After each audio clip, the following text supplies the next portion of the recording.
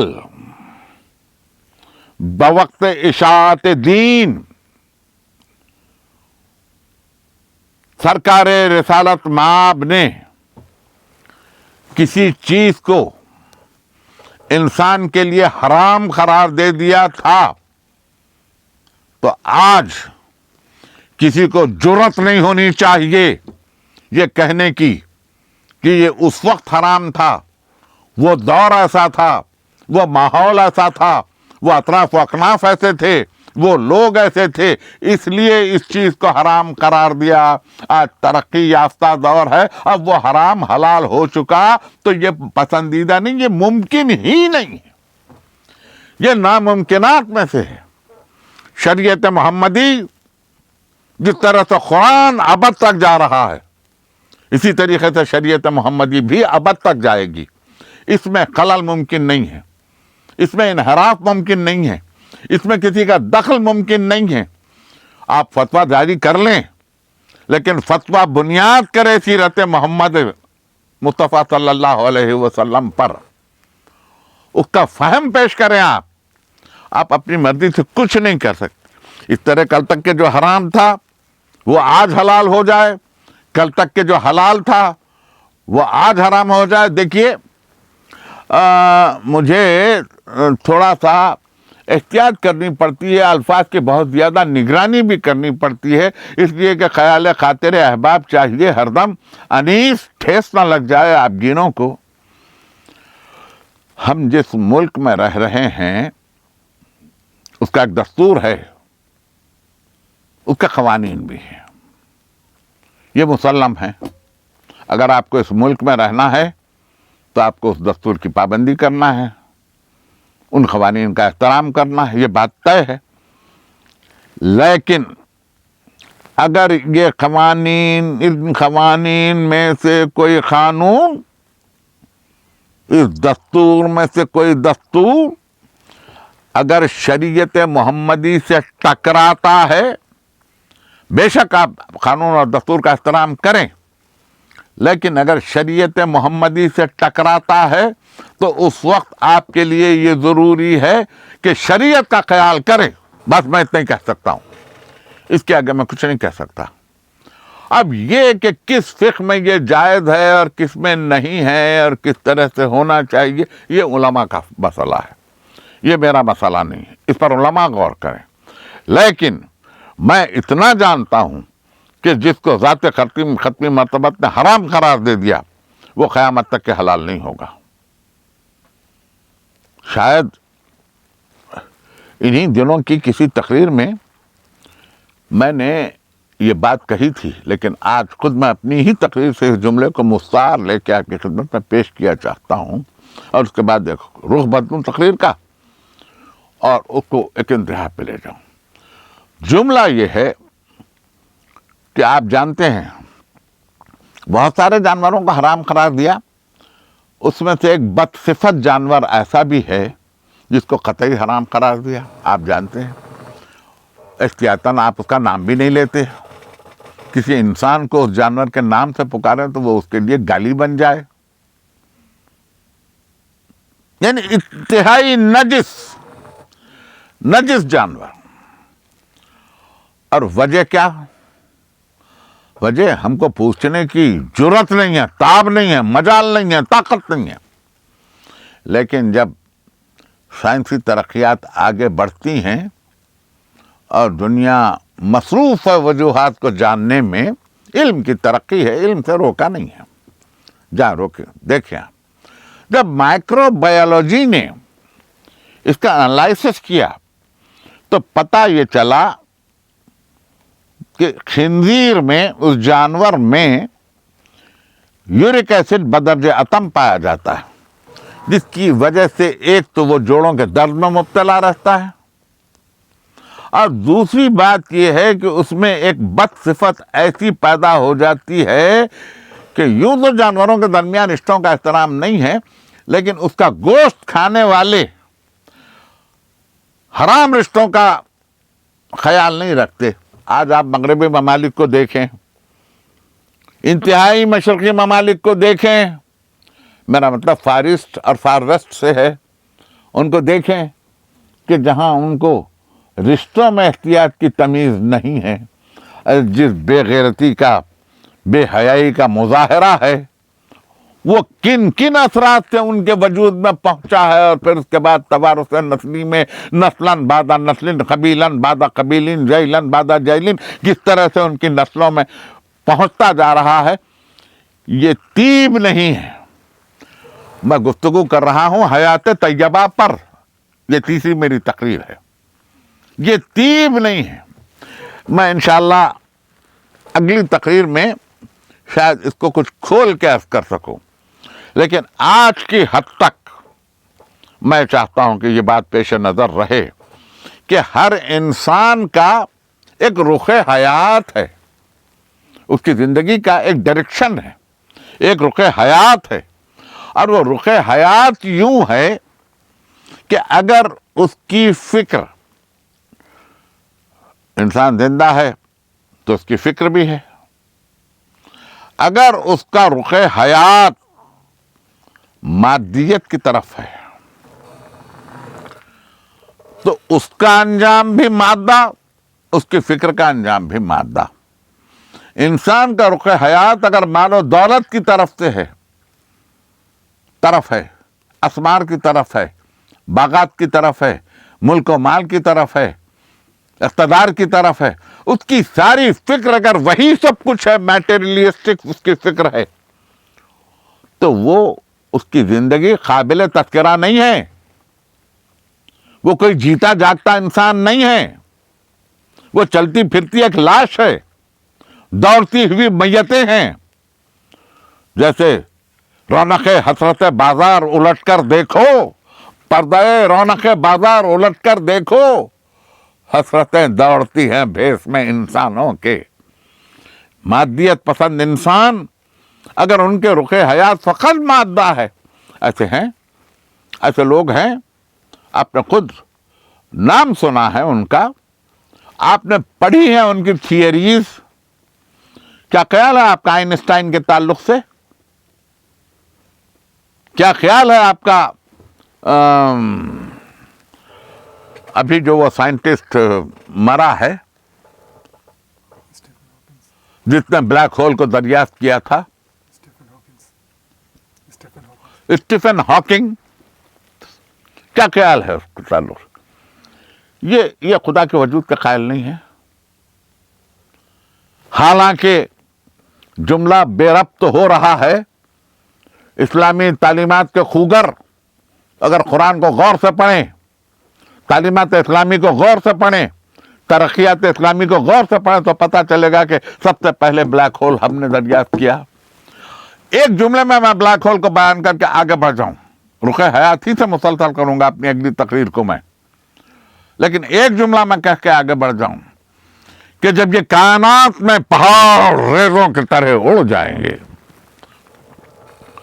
سمندر جھاگ بن کے اڑ جائے گا، پہاڑ ریزہ ریزہ ہو کے بکھر جائیں گے، یہ زمین زلزلے کی صورت میں بکھر جائے گی، تناور درخت اکھڑ جائیں گے، اور مائیں اپنے دودھ پیتے ہوئے بچوں کو چھوڑ کر پناہ کی تلاش میں نفسا نفسی کے عالم میں نکل پڑیں گی۔ اس وقت جب سورج ایک سیاہ حلقہ بن جائے گا، بجھ جائے گا یہ سورج کا چراغ، اور وہ ایک حلقے کی صورت اختیار کر لے گا۔ جب زمین سے میتیں اٹھائی جائیں گی تو وہ روحیں جو نیک ہیں، جن کا رخ حیات خالق کی طرف تھا، اس کے درمیان سے یوں گزر جائیں گی جیسے ان کو علم نہ ہو۔ اتنی سی بات ہے، غور طلب بات، میں یہی کہنا چاہتا ہوں۔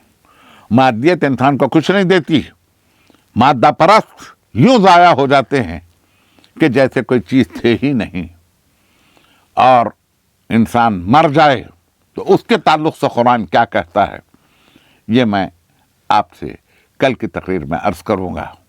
خوش رہیے، آباد رہیے، قدر کی راتیں آپ پر برکتیں نازل کریں۔ شکریہ،